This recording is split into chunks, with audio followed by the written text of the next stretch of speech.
안녕하세요.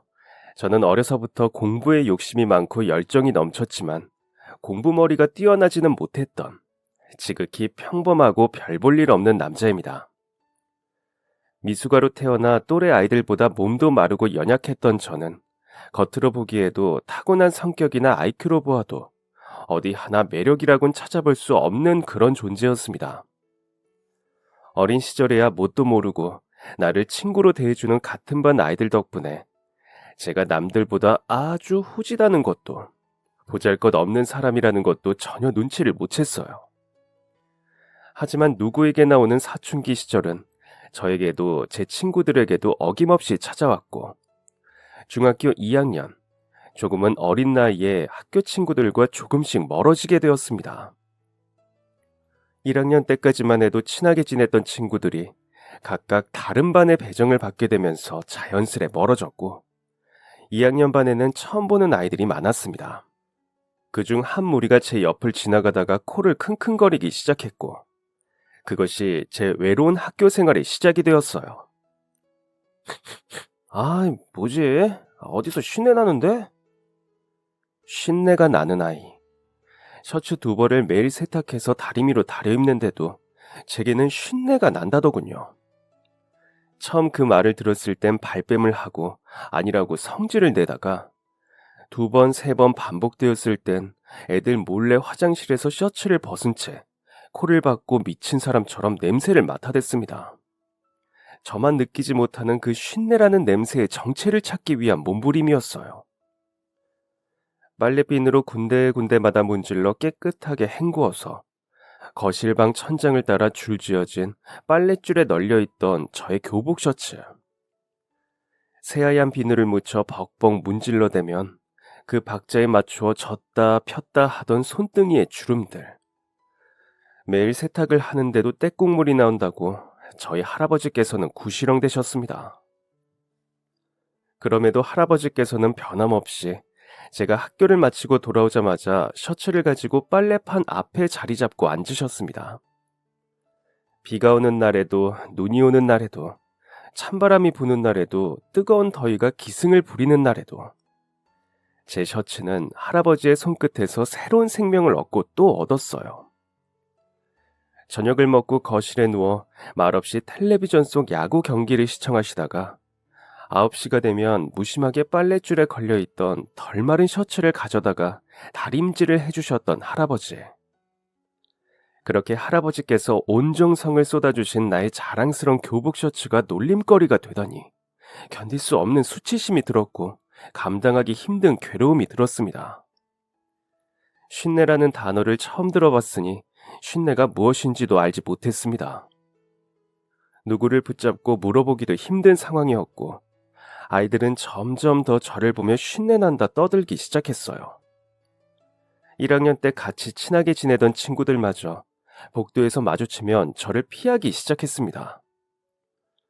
쉬는 시간에도 수업 시간에도 저는 셔츠 손목에 코를 박고 미친 듯이 냄새를 맡았습니다. 분명 아무런 냄새도 느껴지지 않았기 때문에 너무나 억울해서 그런 행동을 했던 겁니다. 그러다 제가 쉰내라는 냄새의 정체를 깨닫게 된 것은 체육 시간이었어요. 체육 시간을 앞두고 당번 활동을 하고 교실로 돌아오니 저희 반 아이들은 이미 다 체육복을 갈아입고 운동장으로 나간 상태였습니다. 저도 늦지 않게 체육복을 갈아입고 운동장으로 나가려는데 그때 책상 위에 아무렇게나 널브러진 아이들의 셔츠들이 눈에 들어왔어요. 도대체 너네들 셔츠에는 어떤 향기가 나길래? 그대로 저벅저벅 걸어가 아무 셔츠를 집어들고 냄새를 맡았습니다. 그리고는 적지 않은 충격을 받았어요. 당황한 저는 다른 자리에 있던 셔츠를 가져다 냄새를 다시 맡았습니다. 하지만 그 자리에 있던 셔츠도 또 다른 자리에 있던 셔츠도 몇 개의 셔츠에 코를 박아보아도 결론은 같더군요. 우와, 얘네들 셔츠에는 꽃향기가 나는구나. 확실히 제 셔츠에서 나는 냄새와는 완전히 다른 냄새였습니다. 그날 아프다는 핑계를 대고 학교를 조퇴하고 집으로 가서 옷장 속에 있는 옷을 몽땅 다 꺼내어 냄새를 맡고 또 맡았네요. 혹시나 단 하나라도 그들과 같은 꽃향기가 나는 옷이 있지는 않을까 해서요. 그런데 나지 않더군요. 저녁 시간이 되어서야 집으로 돌아오신 할아버지께서는 방바닥에 널브러진 온갖 옷가지들을 보며 기함을 하셨습니다. 아유, 이거사, 이게 다 무슨 짓이냐? 그때까지도 저는 부정하는 마음으로 옷가지들의 고개를 쳐박고 있었고, 나무라는 듯한 할아버지의 그 말투를 듣자마자 참아왔던 눈물을 터뜨리고 말았어요. 할아버지, 애들이 나한테 쉰내 난대. 쉰내가 뭐야 도대체? 난 그게 뭔지도 모르는데. 그거 알아? 애들 옷에서는 꽃향기가 나. 옷에서 꽃향기가 난다고. 그게 말이 돼? 버르장머리 없이 할아버지께 울분을 토해내고 나니 방 안에는 작은 정막이 찾아왔습니다. 얼마 안가 부스럭거리는 소리와 함께 할아버지께서 바닥에 옷가지들을 주섬주섬 주워 모으시더군요. 한참 말없이 엉망이 된 옷가지들을 하나하나 개어두신 할아버지께서는 몹시 화가 난다는 듯이 딱 한마디를 제기하셨어요. 그따위 썩어 문드러질 놈들하고는 말도 섞지 마라.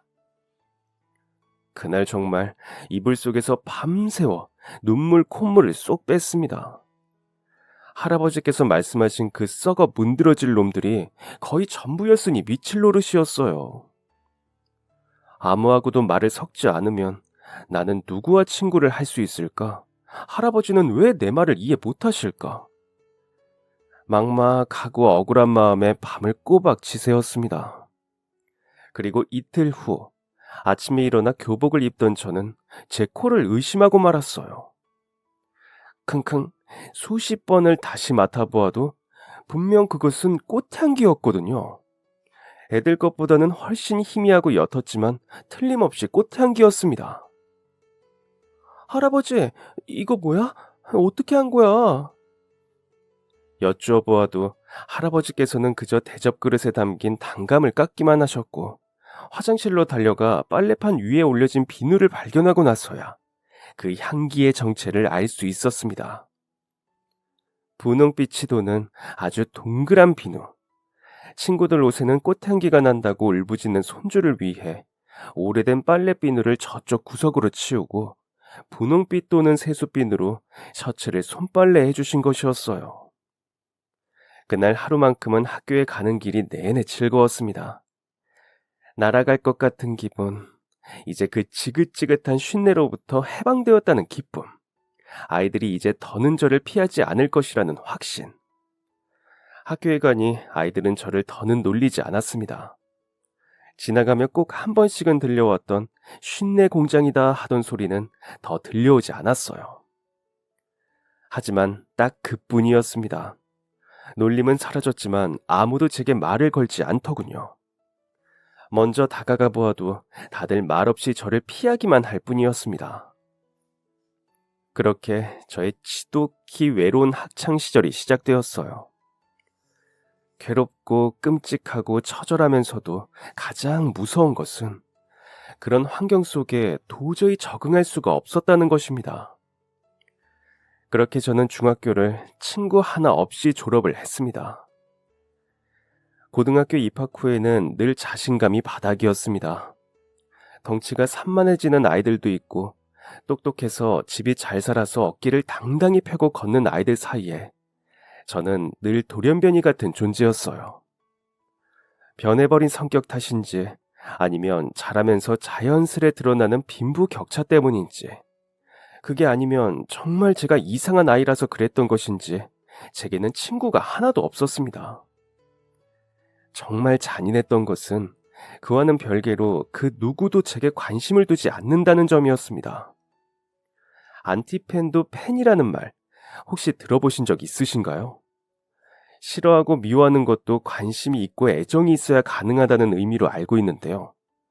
제게 관심 있는 자가 아무도 없었기에 저를 싫어하고 미워하는 자 역시 없었던 것입니다. 투명인간.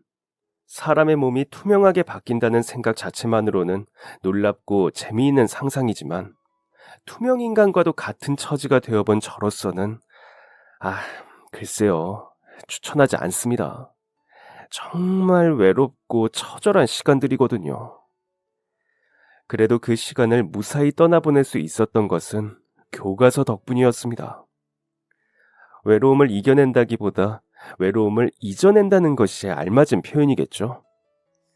극한의 외로움 속에서 그 외로움을 잊어내기 위해 공부에 제 모든 시간을 쏟아부었어요. 할아버지께는 고등학교에 가고 나서까지도 친구가 없는 제 모습을 들키고 싶지 않았습니다. 그래서 학교를 마치면 집으로 곧장 가는 것이 정말 싫었어요. 교복 셔츠를 다려주시겠다고 저를 기다리고 계시는 것이 너무 마음 아프고 싫어서가 컸습니다. 제가 17엔 나름 15의 행동을 후회하던 나이였거든요. 그때 죄송했다 사과 한마디면 되는데 무뚝뚝한 할아버지를 닮아 똑같이 무뚝뚝했던 저는 사과 한 번을 제대로 못 드렸네요.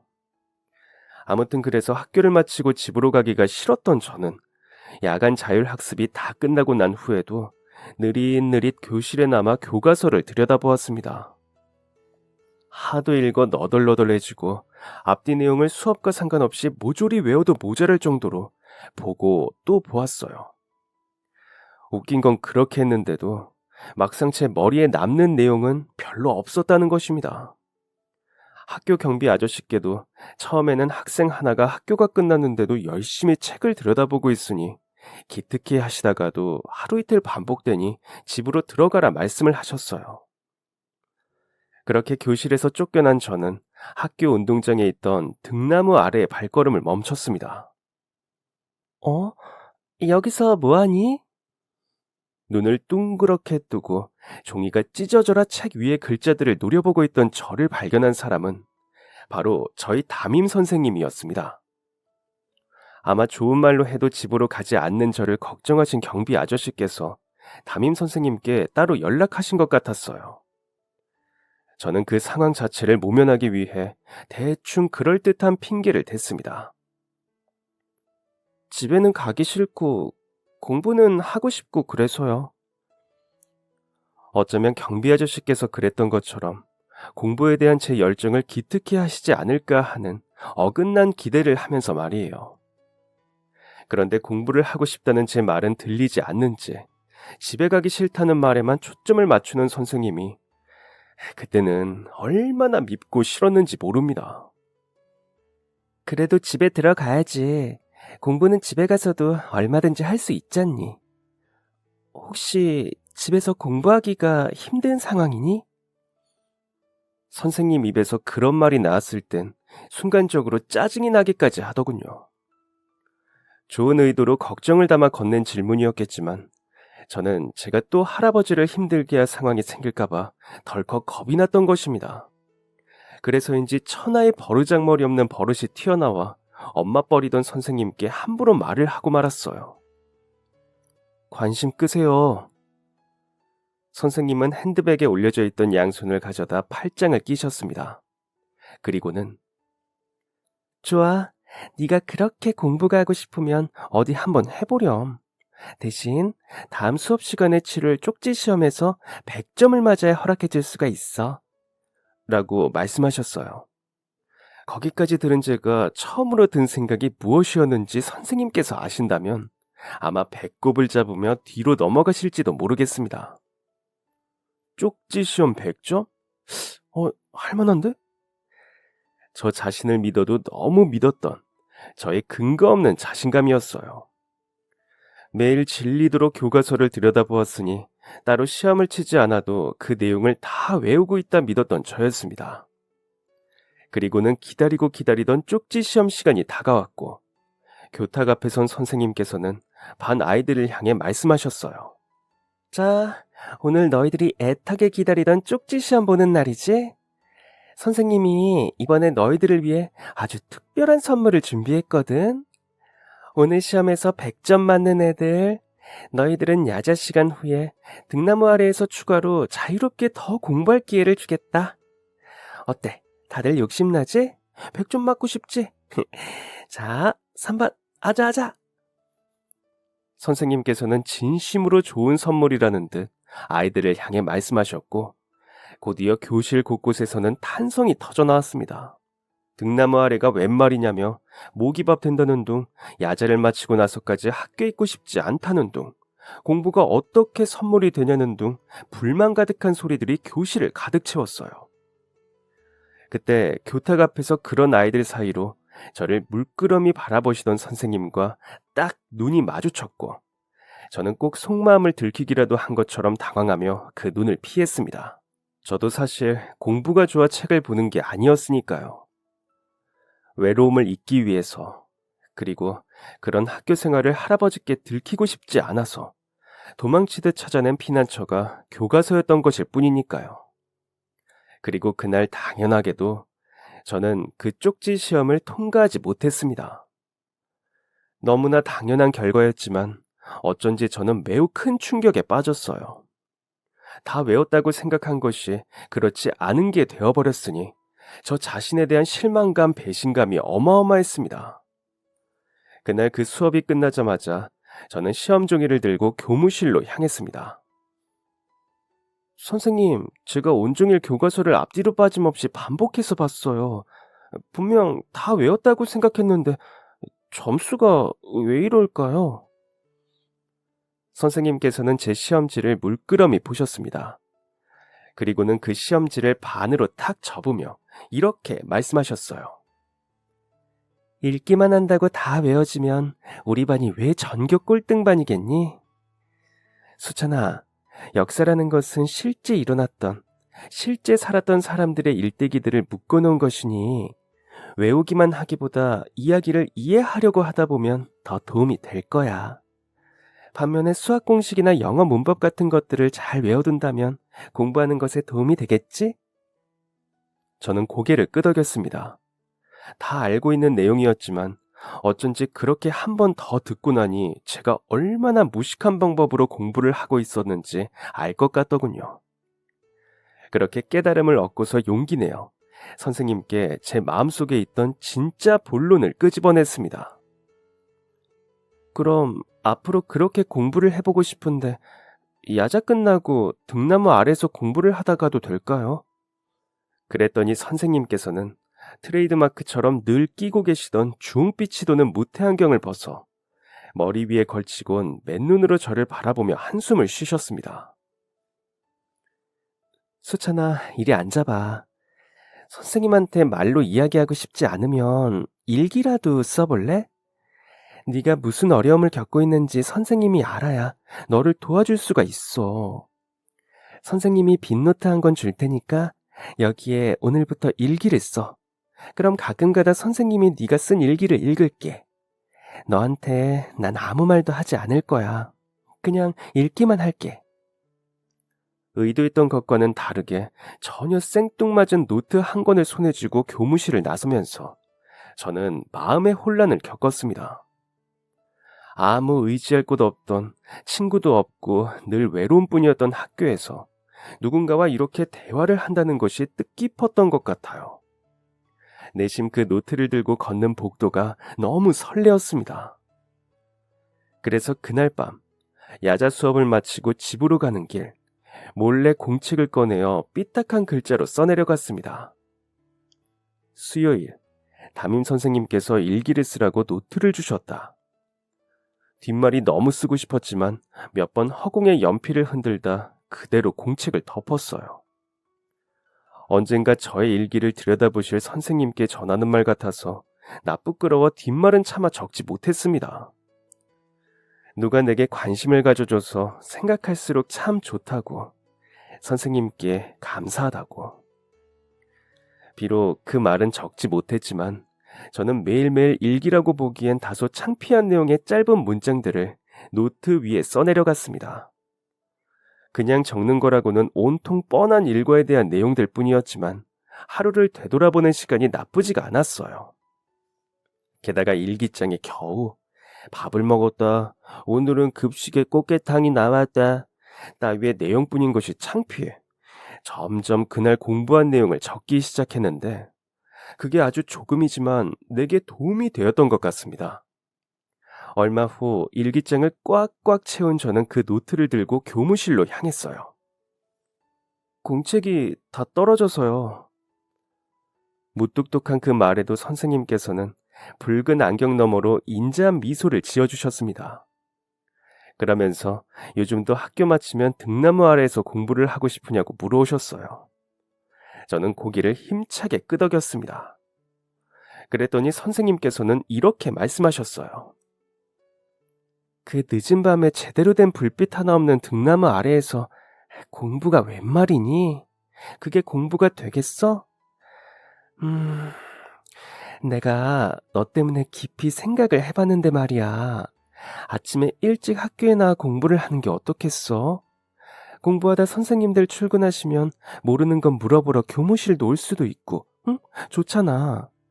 학교 마치고 나면 물어볼 선생님도 아무도 안 계신데. 좋지? 내일부터 일찍 나와서 공부해. 아침 일찍 일어나는 것을 누구보다 힘들어했던 저였지만 선생님이 저를 생각해서 해주신 말씀이라는 생각에 그 어렵던 아침잠을 이겨내게 되었습니다. 매일 아침 6시 반, 아무도 없는 운동장을 가로질러 가장 먼저 교실 문을 여는 그 공기는 제게 아주 뜻깊었습니다. 그렇게 조금씩 선생님께서 지도하시는 방향대로 저는 그 길을 따랐습니다. 그렇다고 해서 선생님께서 제가 새벽 공부를 하는 내내 곁에 있어 주신 것도 10분이라도 일찍 나와서 저를 살펴주신 것도 아니었어요. 그냥 그저 학생이라면 누구에게나 할 수 있는 방법을 알려주신 것뿐이었죠. 아주 작은 관심이었지만 그게 하필 제게 커다란 힘이 되었던 겁니다. 반 아이들은 제가 새벽에 나와 공부를 한다는 사실을 아무도 몰랐지만 선생님께서는 가끔 저희 반 아이들 전체에게 매점 자유 이용권을 쥐어주시며 공부를 열심히 해서 주는 상이라고 하시기도 했어요. 그 말씀이 꼭 저한테만 하시는 말씀 같아 들뜨고는 했었습니다. 아주 가끔은 선생님 드시려고 싸오신 샌드위치의 절반을 제게 떼어주시며 속이 안 좋아 못 먹겠으니 너라도 먹으라고 하셨던 날도 있었네요. 특별히 든 거라고는 달걀뿐이었던 그 샌드위치 반쪽이 얼마나 달고 맛있었는지. 친구는 여전히 없었지만 그 누구에게도 친구가 없다는 사실을 털어놓지 못한 것에도 변함이 없었지만 담임 선생님의 존재 하나만으로 저는 계속해서 학교에 다니고 공부할 수가 있었던 것입니다. 어쩌면 선생님께 저라는 아이는 그저 수많은 학생 중 하나였을지 몰라도 제게 선생님은 고등학교 생활 그 자체였던 존재였어요. 1학년을 끝내고 2학년, 3학년이 되어서까지도 말입니다. 3년 내내 우리 학교에 계시며 저 같은 아이들과 그렇지 않은 아이들에게 차별 없이 사랑으로 대해주셨던 어머니 같은 외모에 인재하신 그 선생님께서는 제가 졸업을 하고 다른 학교로 전근하러 가시게 되었습니다. 20살 스승의 날에 학교를 찾아뵈었는데 전근 가셨단 말씀만 전해 듣고 연락할 방법이 없어 망연자실했었어요. 참 많이 감사했다고, 선생님 덕분에 고교 시절이 외롭지 않았다고, 단 한 번도 제대로 감사 인사를 드리지 못했었는데 그대로 더는 그 선생님을 만날 수 없을 줄로만 알았습니다. 그런데 망연자실한 표정을 짓는 제게 선생님 한 분이 제 담임 선생님 연락처를 적어주셨습니다. 수찬이 네 이름 김 선생님 계실 때 많이 들었었다. 네가 대학 가서는 잘 적응할지 늘 걱정이 많으셨어. 연락드려봐.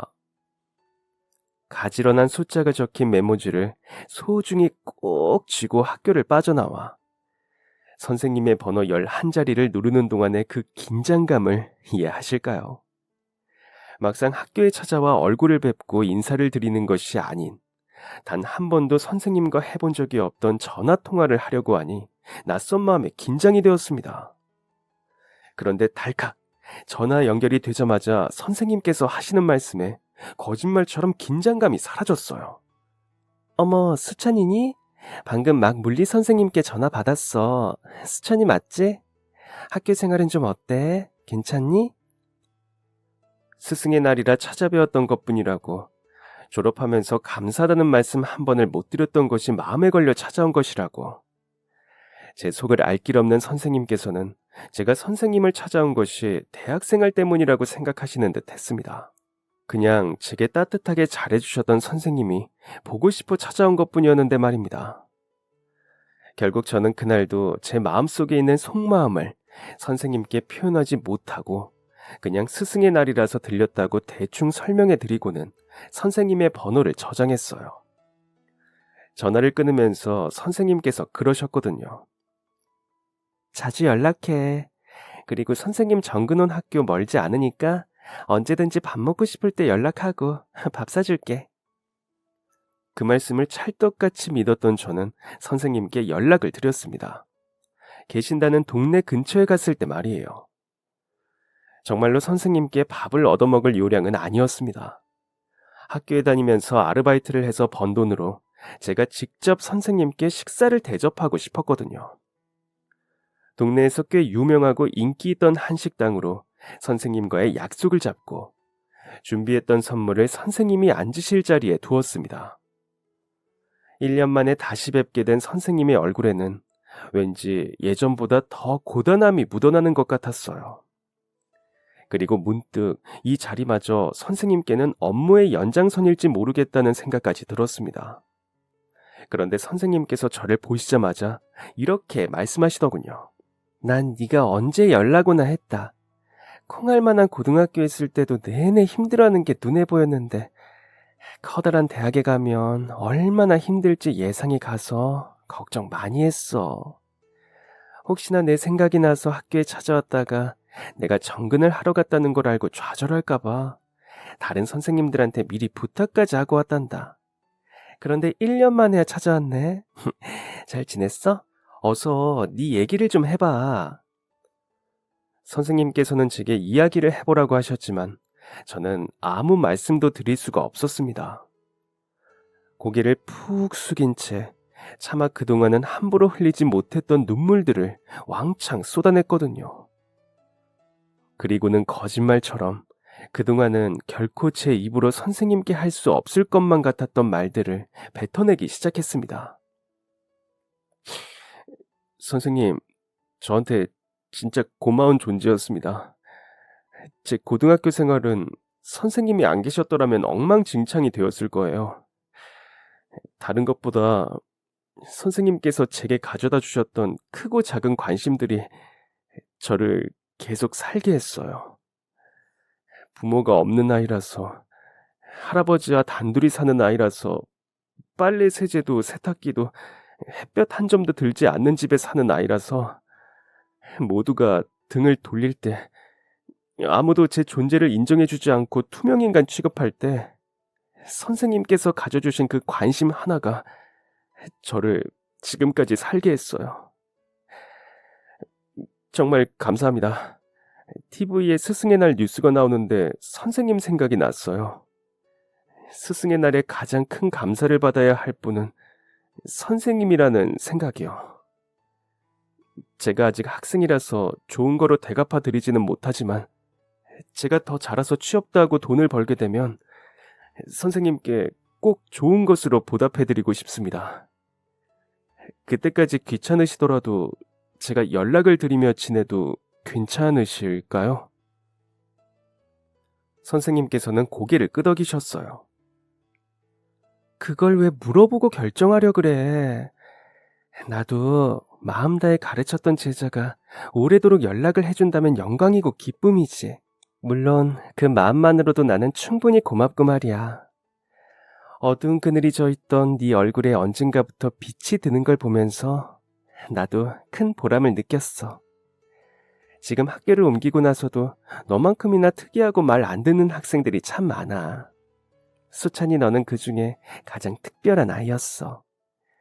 공부를 하겠다고 이리저리 미꾸라지처럼 꾀를 부리지 않나. 지지리도 공부 못하던 애가 그 좋은 대학에 덜컥 붙지를 않나.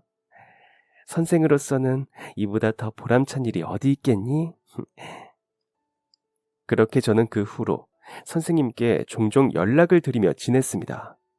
대학생활도 고등학교 때처럼 마냥 힘들지는 않았습니다.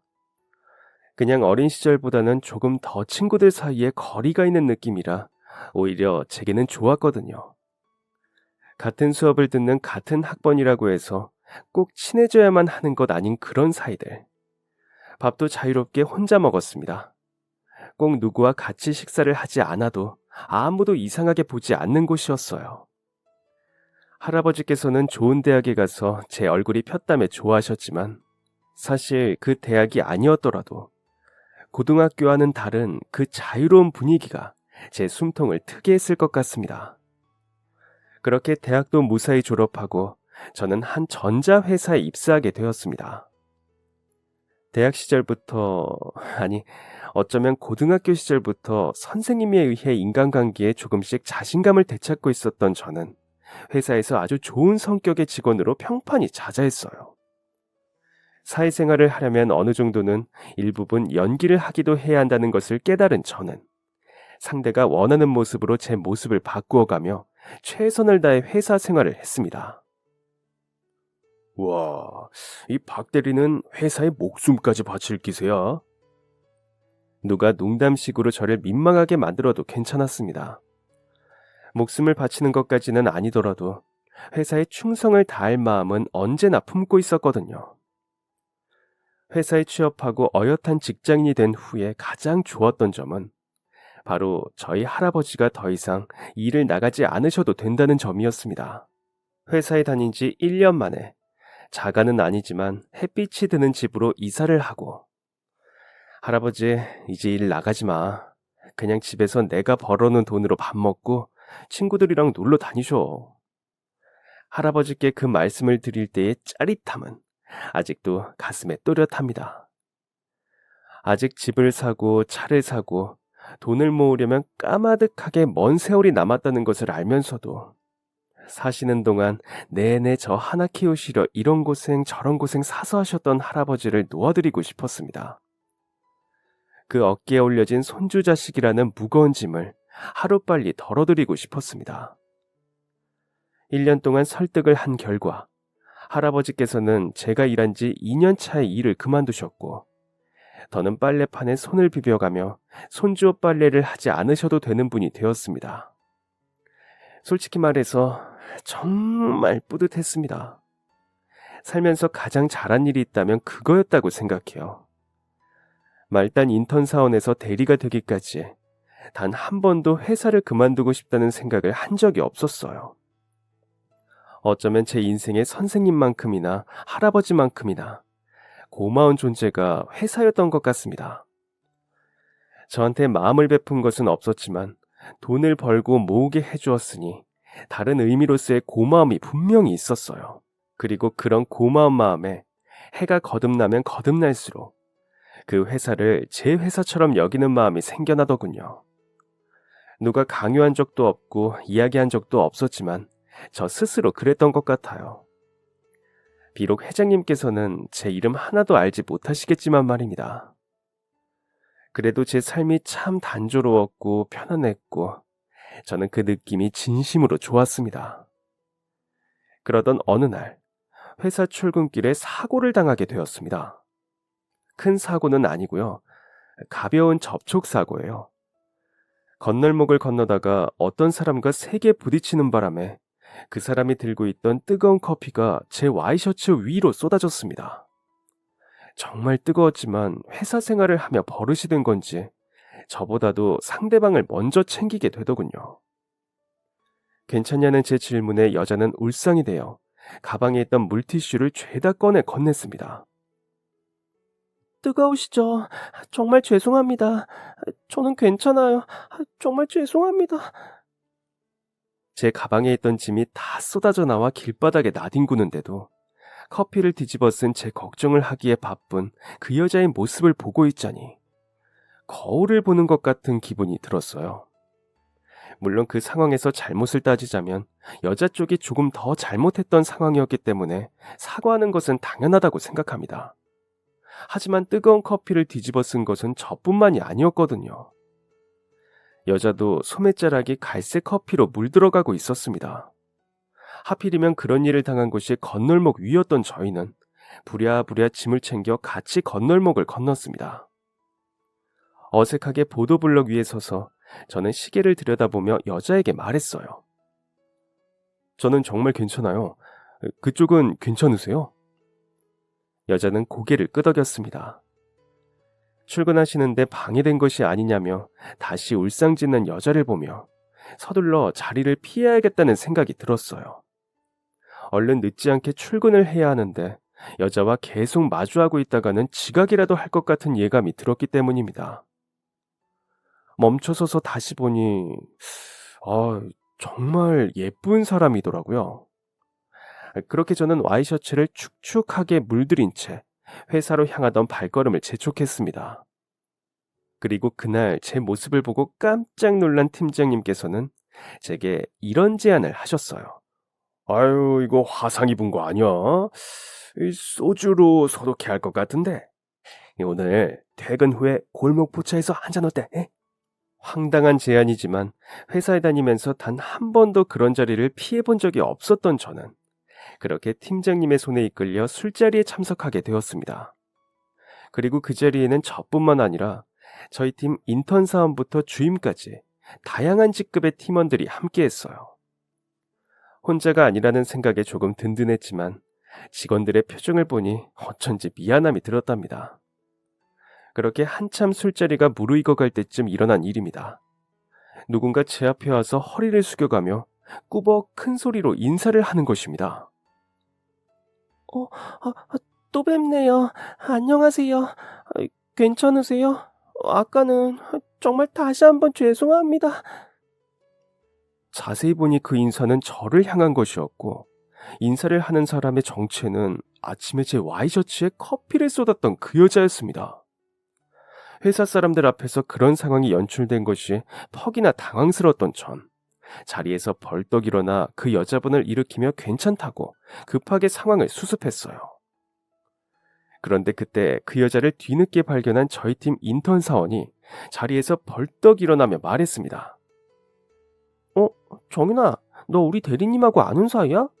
대리님, 걔 제 친구예요. 고등학교 동창. 흥미로운 시선으로 저를 바라보시던 팀장님께서는 안타깝다는 표정을 지으셨습니다. 다들 왜 실망한 표정으로 저를 바라보는지도 모르는 채 저는 서둘러 그 여자를 그 자리에서 보내기에 열심이었어요. 그런데 이미 잔뜩 취한 인턴과 그 여자를 말리기엔 역부족이었습니다. 저 정인이도 같이 마시면 안 되겠습니까, 팀장님? 대리님하고도 아는 사이처럼 보이는데 말입니다. 애가 참 착하고 좋습니다. 인턴 사원의 그 말에 대답이 채 떨어지기도 전에 그 여자는 자리를 비집고 앉아 잔을 내밀었습니다. 받아주셔서 감사하다고 사실 자기가 이 회사에 면접을 봤었는데 떨어졌었다고 말이에요. 이렇게 회식이라도 해볼 수 있어서 기쁘다면서 활짝 웃는 그 여자를 보고 있다가 저도 모르게 화들짝 놀라고 말았습니다. 인턴 사원과 친구라면 저와는 무려 6살 차이였습니다. 6살 차이면 제가 수능을 볼 때 초등학교에 다니고 있었을 나이거든요. 그런 아이 같은 존재를 앞에다 두고 속으로 정말 예쁘다고 생각한 저 자신이 참 쓰레기처럼 느껴졌어요. 고개를 절레절레 저으며 눈앞에 있는 술잔을 들어 입으로 털어 넣었습니다. 그런데 앞에 앉은 그 여자가 냅다 소리치는 게 아니겠습니까? 저 그쪽한테 반했습니다. 그 후부터는 이 기억이 없습니다. 제가 필름이 끊긴 건지 테이블에 머리를 쳐박고 윙윙거리는 사람들의 소리를 들었던 것이 마지막 기억이에요. 어떻게 집으로 들어갔는지 기억도 나지 않고 아침에 눈을 뜨니 어젯밤 일들이 모조리 다 꿈처럼 느껴지더라고요. 특히나 기억이 끊기기 전 마지막에 저를 향해 소리쳤던 그 여자의 외마디 외침은 더욱더 꿈처럼 느껴졌습니다. 그렇게 간신히 몸을 일으켜 물을 마시면서 핸드폰을 들여다보는데 이어지는 충격에 그만 마시던 물을 다 뿜어버렸어요. 잘 들어가셨어요? 정윤이라고 저장된 연락처로부터 온 메시지와 기억나지 않는 전날에 제가 주고받은 메시지들이 눈앞에 펼쳐졌거든요. 기억이 나지 않을 정도까지 취한 것이 남 부끄러워 직원 중 누구에게 쉽게 연락도 하지 못했습니다. 무슨 일이 있었는지 너무나 궁금했지만 알 길이 없었죠. 그런데 그때 그 인턴 사원으로부터 전화가 걸려왔습니다. 허겁지겁 전화를 받은 제게 그 인턴 사원은 말했어요. 어머, 대리님, 그런 면이 있는 줄 몰랐었는데, 어제 저도 대리님께 반할 뻔했습니다. 멋있으셨어요. 근데 어제 기억은 나시죠? 우리 정윤이 정말 착하고 좋은 아이입니다. 그런 아이가 대리님처럼 훌륭하고 멋있는 분을 만나서 친구로서 저도 참 기분이 좋습니다.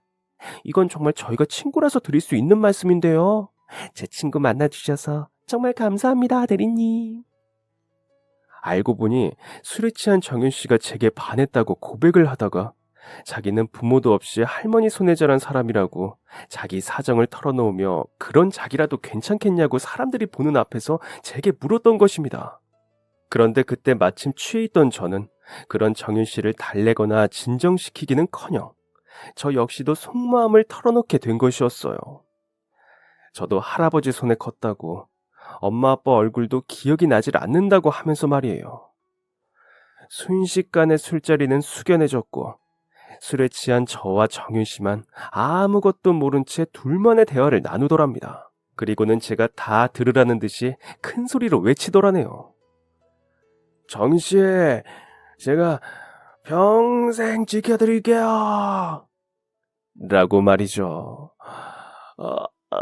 인턴의 말을 들으며 수치심에 미쳐버릴 것만 같았습니다.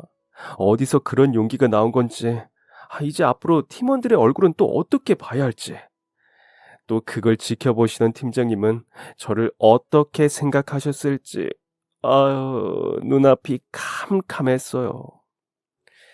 그래도 모두 즐거웠다고 인턴이 뒤늦게 말을 수습했지만 이미 제 마음은 괴로워지고 난 후였습니다.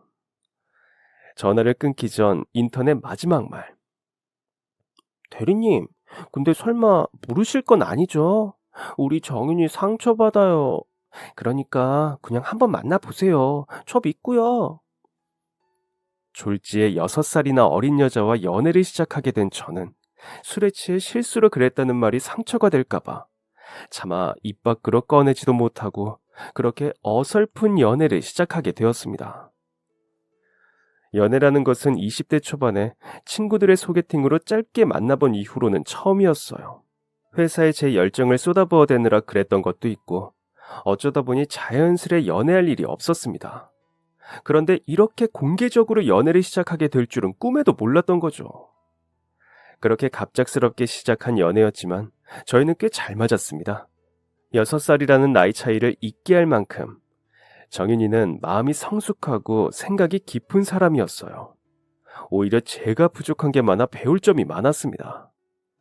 그리고 무엇보다 자라온 환경이 너무나도 비슷했던 저희였기에 때때로 힘든 일이 있을 때 서로에게 큰 위로가 되어줄 수 있었어요. 할머니 손에 외롭게 컸던 정윤이와 할아버지 손에 외롭게 컸던 저는 서로에게 뗄려야 뗄 수 없는 좋은 동반자가 되어주었습니다. 그리고는 앞으로 남은 인생도 평생 함께하자는 약속까지 하게 되었어요.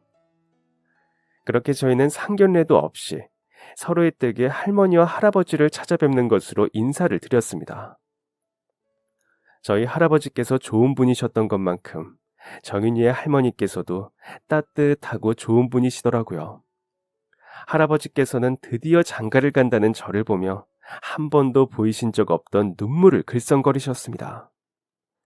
사나이 자존심에 차마 그 눈물을 흘리지는 못하셨지만 맺힌 눈물방울에 담긴 의미를 알기에 제게는 참 뜻깊은 순간이었어요. 각자의 댁에 인사를 드리던 날, 저희는 바로 결혼식 날짜를 잡았습니다. 그리고 청첩장이 나왔을 무렵 스승의 날에 맞추어 선생님을 찾아뵙게 되었어요. 제가 연애를 한다는 것도 모르고 계셨을 선생님이지만 그 사람과 제가 6살 차이가 난다는 것을 아시면 어떤 반응을 하실지, 그리고 그 사람과 결혼까지 하게 되었다고 말씀드리면 또 어떤 반응을 하실지 너무나 궁금했습니다. 그리고 사랑하는 정인이를 선생님께 보여드릴 날이 머지 않았다는 생각에 설레고 기대되는 마음이 컸어요. 드디어 선생님과 만나기로 약속한 스승의 날이 다가왔습니다. 약속 장소에 먼저 도착해 선생님께 드릴 청첩장을 꺼내어 두고 설레는 마음으로 선생님을 맞이했습니다. 청첩장을 받고 얼마나 놀라실지 그 표정을 상상하면서 말이에요. 그리고 마침내 선생님과 마주 앉아 조심스레 청첩장을 건넸습니다. 제일 먼저 선생님께 드리고 싶었습니다. 라고 말씀드리면서 말입니다. 그런데 선생님께서 제가 드린 청첩장을 열어보지도 않으시고 너 진짜 이 애랑 결혼을 한다고? 하고 되물어 오시는 것이 아니겠습니까? 아직 제가 결혼을 한다는 건 입 밖으로 꺼내지도 않았는데 어떻게 봉투만 보고 제가 결혼을 한다는 걸 알게 되신 건지, 게다가 봉투에는 아무것도 적혀 있지 않은데 누구와 결혼하는지는 왜 알고 계시는 건지 어안이 벙벙했습니다. 아무것도 말씀드린 적이 없는데 선생님께서는 이미 모든 것을 다 알고 계시는 듯 했어요. 제가 놀라서 아무 반응도 하지 못하고 있자 선생님께서 먼저 말씀을 꺼내셨습니다. 정윤이, 그 애도 내 제자였어, 이놈아. 저는 너무 놀라서 입이 떡 하고 벌어지고 말았습니다. 너무나도 자연스럽게 제 아내 이름을 말씀하시는 선생님은 사실 저만의 선생님이 아니셨던 것입니다. 정인이도 선생님의 제자였다며 저를 나무라듯 말씀하시는 선생님의 표정에서 서운함과 한심함을 동시에 읽었어요.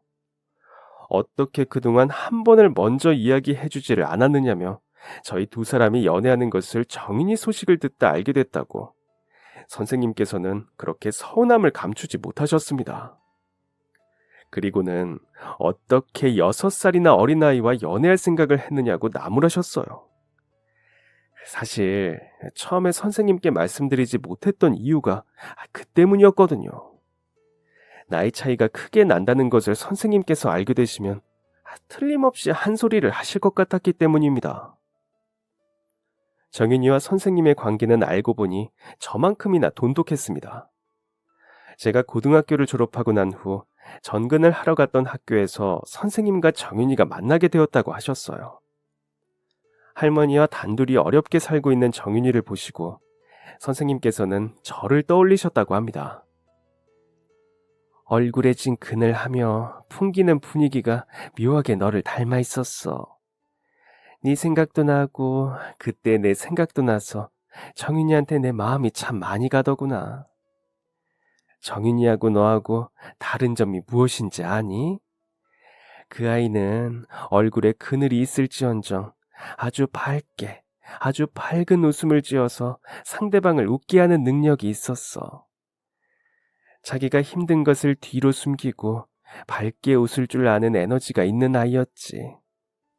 공부만 열심히 하면 좋은 대학에만 보내놓으면 네가 그랬던 것처럼 그 아이의 인생도 잘 풀리지 않을까 하는 기대를 했어. 그래서 너한테는 미안하지만 정인이 공부를 내가 참 많이 도와줬어. 자기 집 어렵다고 대학에 안 가고 공장에 바로 취업하겠다는 애를 어르고 달래어 설득해가면서 가르쳐 놓으니 곧잘 따라오더라고. 예쁘고 착하고 성실한 그 애를 누가 데려가려나 했는데 그 입에서 네 이름이 나오더구나. 박수찬 이름 3글자를 듣고 아휴, 내가 얼마나 내 귀를 의심했는지. 아무튼 결혼 축하한다, 수찬아. 신중하게 살았던 만큼이나 너희들 인생에 좋은 일이 가득하기를 진심으로 선생님은 바랄게. 그렇게 저희는 선생님의 열렬한 응원과 여전히 따뜻한 관심을 받으며 결혼식을 올리게 되었습니다. 신혼여행에 오르던 길, 아내는 제게 말했습니다. 어떻게 같은 선생님을 만났을까? 정말 신기하게. 각자의 시간 속에서 같은 선생님을 만나 어긋날 뻔했던 퍼즐을 바로잡고 인생이 바뀌어 결혼까지 할 수 있게 되었다며 아내는 웃었습니다.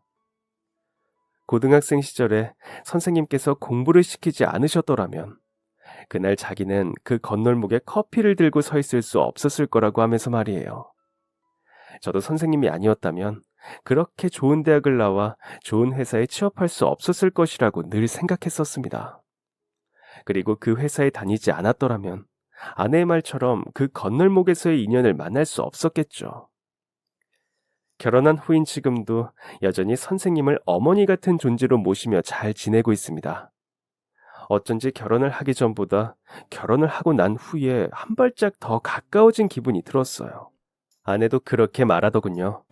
앞으로 평생 마음의 어머니로 모시고 잘해드리고 싶다고요.